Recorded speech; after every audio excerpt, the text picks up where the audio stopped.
Je suis Louis Ciara, je suis psychiatre, psychanalyste, membre de l'association Lacanienne Internationale. J'exerce en libéral depuis de nombreuses années et je suis actuellement médecin directeur d'un CMPP dans le Val-de-Marne. Retour sur la fonction paternelle dans la clinique contemporaine est mon second ouvrage. Il fait suite à Banlieue, pointe avancée de la clinique contemporaine.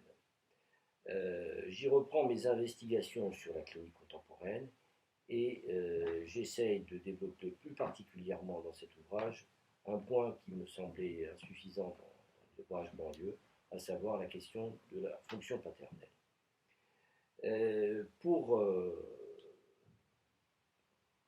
Mon hypothèse de départ est de m'appuyer sur ce que Lacan avait déjà indiqué en 1938 dans les complexes familiaux, à savoir qu'il y a un déclin social de l'imago paternel.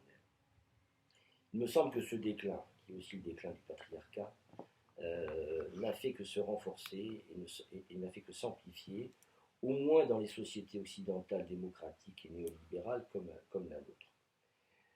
La question que pose mon ouvrage, c'est la question du retentissement de ce déclin, à savoir, est-ce que la fonction paternelle est une fonction qui se modifie? Est-ce que c'est une fonction qui devient obsolète?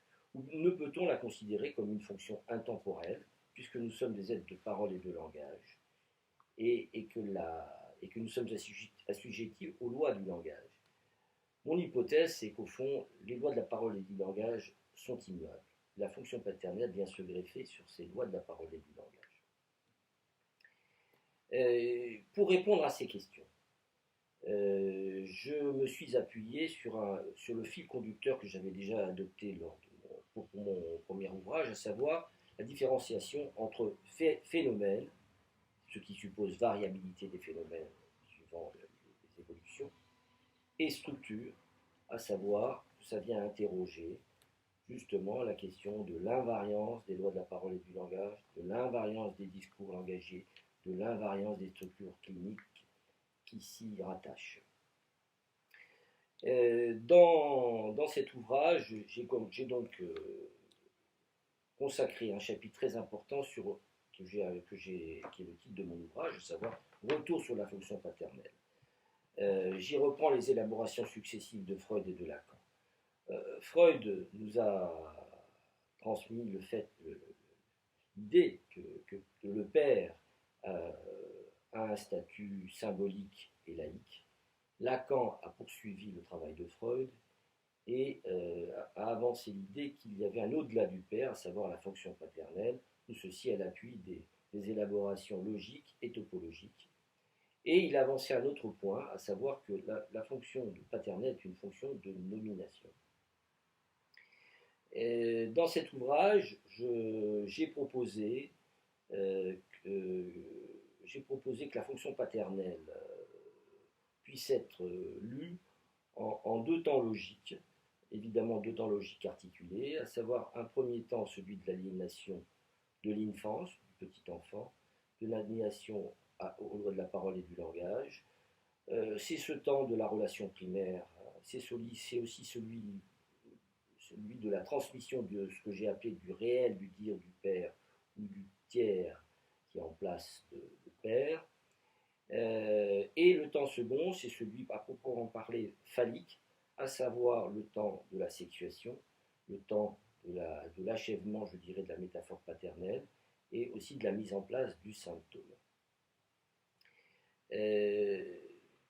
J'ai donc essayé dans cet ouvrage de rendre compte de ma clinique, et en particulier à partir de trois observations qui concernent des patients que j'ai situés dans des familles parentales, dans des familles actuelles, et qui m'ont permis de reprendre à chaque fois les élaborations de Freud et de Lacan et de les mettre au travail, pour essayer de vérifier l'invariance de la fonction paternelle, à savoir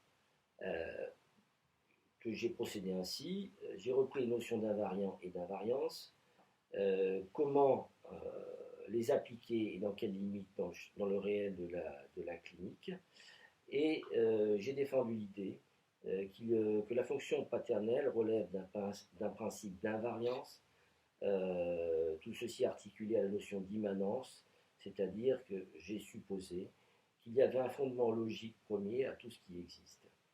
C'est cette supposition qui m'a permis, dans cet ouvrage, à travers mes cas cliniques, d'interroger la notion d'invariance, la validité de l'invariance, à savoir que les transformations actuelles auxquelles la société nous soumet ne sont pas de nature à modifier la fonction paternelle, bien que les transformations, les mutations en cours soient considérables. J'ai enfin conclu cet ouvrage sur deux suppositions, deux propositions, à savoir que d'une part, c'est la question du deuxième temps logique, celui de la fonction phallique, qui me paraît le plus significatif du retentissement du déclin social du père dans la clinique contemporaine. Et surtout, j'ai fait l'hypothèse que, au fond, la question du père n'a jamais été aussi présente dans la mesure où je considère qu'elle fait de plus en plus symptôme dans le social. Cet ouvrage, j'espère, va contribuer à enrichir un débat sur une question qui reste fondamentale pour la transmission de la clinique, pas simplement la clinique psychanalytique. Il rend compte du point où j'en suis de ma réflexion sur cette question de la fonction paternelle.